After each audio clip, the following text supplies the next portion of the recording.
पाठ 17 अपठित गद्यांश unseen pros passages. अपठित अर्थात न पढ़ा हुआ। अपठित गद्यांश का अभिप्राय ऐसे गद्यांश से है जिसे विद्यार्थी ने अपनी निर्धारित पाठ्यपुस्तकों में न पढ़ा हो, पर भाषा पढ़ते पढ़ते इस तरह के गद्यांश का तात्पर्य समझने की योग्यता विकसित हो गई है। इस योग्यता को विकसित करने और परखने के लिए अपठित गद्यांशों का अभ्यास करना चाहिए।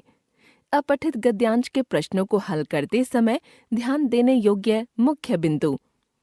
गद्यांश को 3-4 बार ध्यान से पढ़ें। किसी शब्द का अर्थ समझ आए तो उसे प्रसंगानुसार ग्रहण करें। प्रश्नों के उत्तर गद्यांश में से खोजकर निशान लगाएं। प्रश्नों के उत्तर अपने शब्दों में दें। गद्यांश की पंक्तियों को ज्यों का त्यों न उतारें। लिखने के बाद पुनः पढ़ें कि उत्तर की अभिव्यक्ति सही है या नहीं। आइए अपठित गद्यांश के कुछ उदाहरण देखते हैं। बहुविकल्पीय प्रारूप। संत रमन्ना के आश्रम में अनेक लोग अपनी समस्याओं के समाधान के लिए आते थे। एक दिन एक जिज्ञासु व्यक्ति संत के पास शीघ्र पहुंचने के लिए जल्दी से अपने जूते उतारने लगा।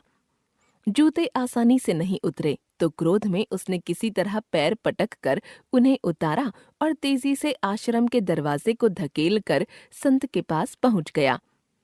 आते ही उसने कहा, बाबा, मैं आपसे अपनी समस्या का समाधान जानने आया हूँ। संत बोले, तुम्हारी समस्या का समाधान असंभव है। तुम ठीक से व्यवहार करना ही नहीं जानते। जो विनम्र नहीं हो सकता उसका काम भी सफल नहीं होता। तुमने अभी अभी जूते और दरवाजे पर क्रोध दिखाया। जाओ उनसे माफी मांगो। वह व्यक्ति हैरानी से बोला, मैं बेजान चीजों से माफी मांगूं? संत बोले, तुम बेजान वस्तुओं के साथ भी सही ढंग से व्यवहार नहीं कर सकते और चाहते हो कि ईश्वर व संसार तुम्हारे साथ उचित व्यवहार करे।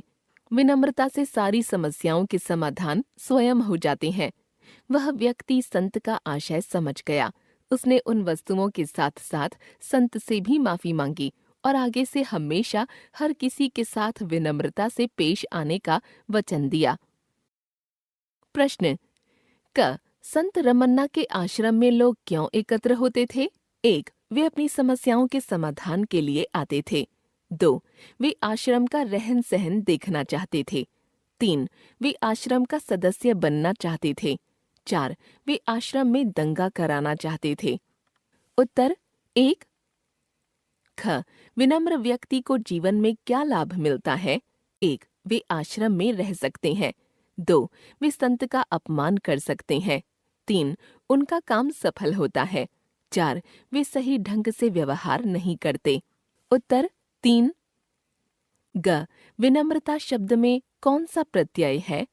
1. वे, 2. रता, 3. विन, 4. ता। उत्तर 4. घ. निम्न में से संतों में क्या पाया जाता है? 1. वे अपना व्यवसाय चलाते हैं। 2. वे विनम्र व्यवहार के पक्षधर होते हैं। 3. वे लोगों का अपमान करते हैं। 4. वे दुष्चरित्र होते हैं। उत्तर 2. अंगा दिए गए गद्यांश का शीर्षक हो सकता है 1. संत की समस्या, 2. समस्या का समाधान, 3. विनम्रता का महत्व, 4. संत का आश्रम।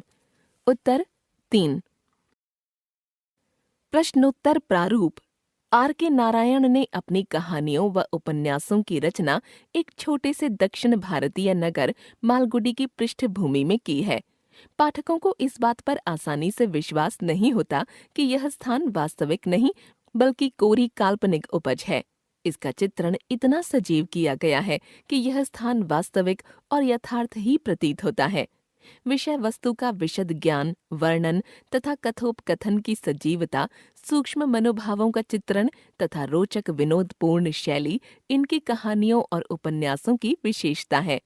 छोटी छोटी व साधारण लगने वाली दैनिक बातों व चेष्टाओं के ताने बाने से असाधारण व अविस्मरणीय साहित्य की रचना करने में नारायण सिद्धहस्त थे। प्रश्न क. आर.के. नारायण की कहानियां व उपन्यास किस पृष्ठभूमि में लिखे गए हैं? उत्तर आर के नारायण की कहानियां व उपन्यास दक्षिण भारतीय नगर मालगुडी की पृष्ठभूमि में लिखे गए हैं। ख। लेखक ने मालगुडी नगर का कैसा चित्रण किया है? उत्तर। लेखक ने मालगुडी नगर का सजीव चित्रण किया है, जिससे यह स्थान वास्तविक और यथार्थ प्रतीत होता है। ग। आर के नारायण की कहानियों की क्या विशेषता है? उत्तर।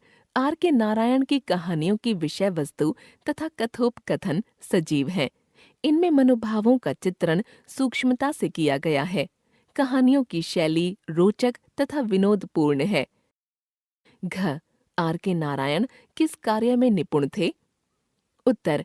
आर के नारायण साधारण लगने वाली दैनिक बातों तथा चेष्टाओं को असाधारण तथा अविस्मरणीय बनाने की कला में निपुण थे। अंग। विशेषता शब्द से उपसर्ग, मूल शब्द तथा प्रत्यय अलग अलग कीजिए। उत्तर। उपसर्ग वी, मूल शब्द शेष, प्रत्यय